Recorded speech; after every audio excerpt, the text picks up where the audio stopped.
All right, here's part one of the Ocarina challenge. For this first page or two, I'm going to go without a metronome as I incorporate new notes.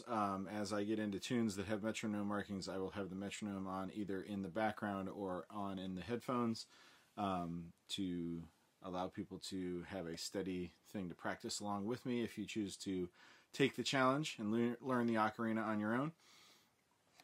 So the first note that we have here is C major, or they're teaching us the notes of the C major scale. So I have got all of the fingers down except for these kind of extra holes here. So the thumb holes are covered, the 8 fingers in the front are covered, and that gives us a low C.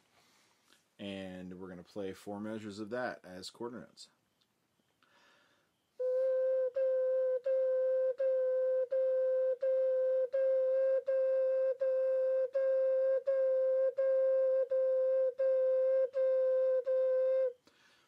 I will mention that it's important to practice this also with a tuner. Variations in intensity in your air pressure will make the tuning waver, and you have to adjust your vocal shape so that you get the tuning and intonation that you're looking for. Okay, next note is D. We lift the pinky finger off the last hole on the skinny end of the sweet potato shape, and we get 1 note higher. So here was C. Here's D, and 4 measures alternating between the 2 notes.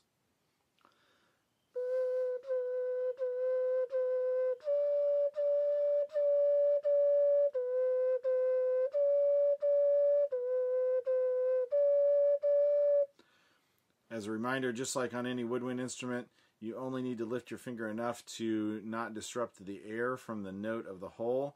If you lift up too far, it can slow you down coming back into the right spot. Here's about the limit of how much you can change.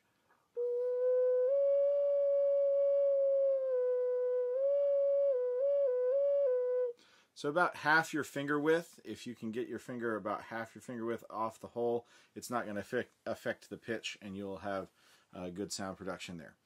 All right, moving on to E, we are lifting another finger in order. So now we've got 2 fingers off the instrument, and they are going to have me play a little exercise here that is between C and D and E.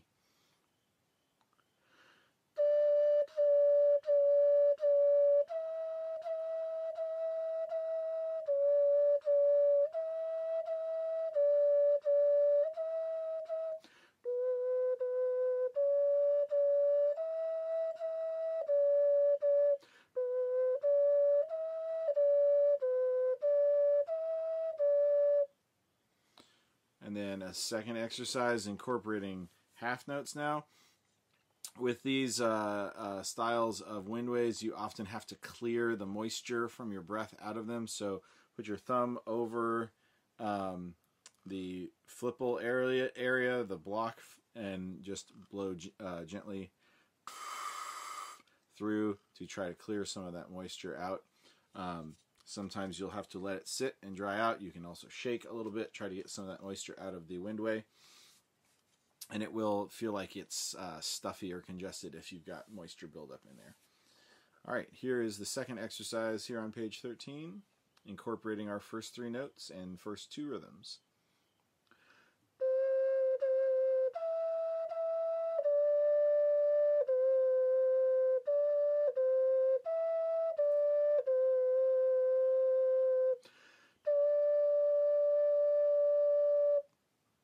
I made a mistake there. I apologize. Second line of that exercise actually starts on E.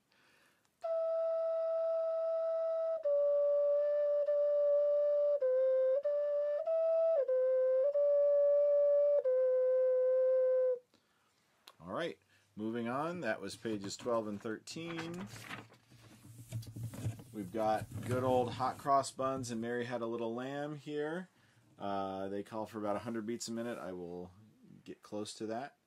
And then we'll move on to G and F.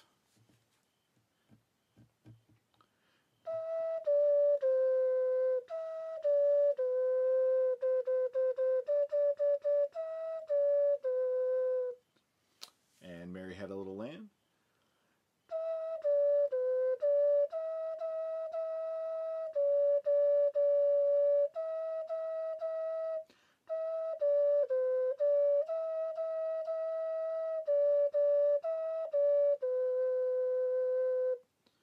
So those are your primer songs for the first 3 notes.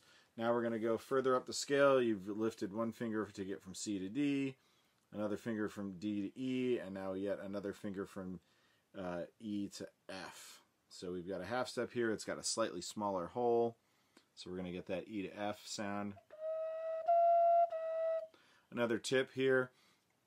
You should not have any teeth contacting the instrument. It should all be gripped with the lips, and you don't have to put any type of pressure. The channel in the back of the windway does all the work on tone production.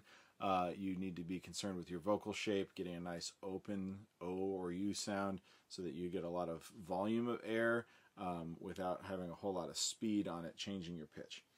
So here's the exercise to work on the note F.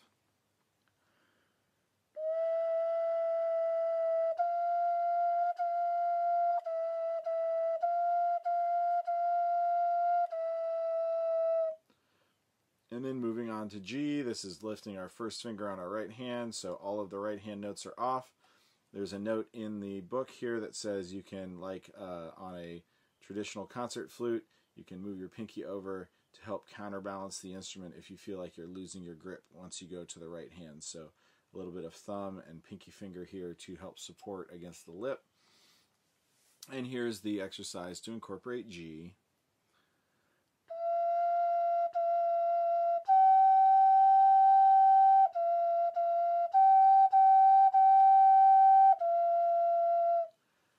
And here's a couple of random exercises mixing up all those pitches.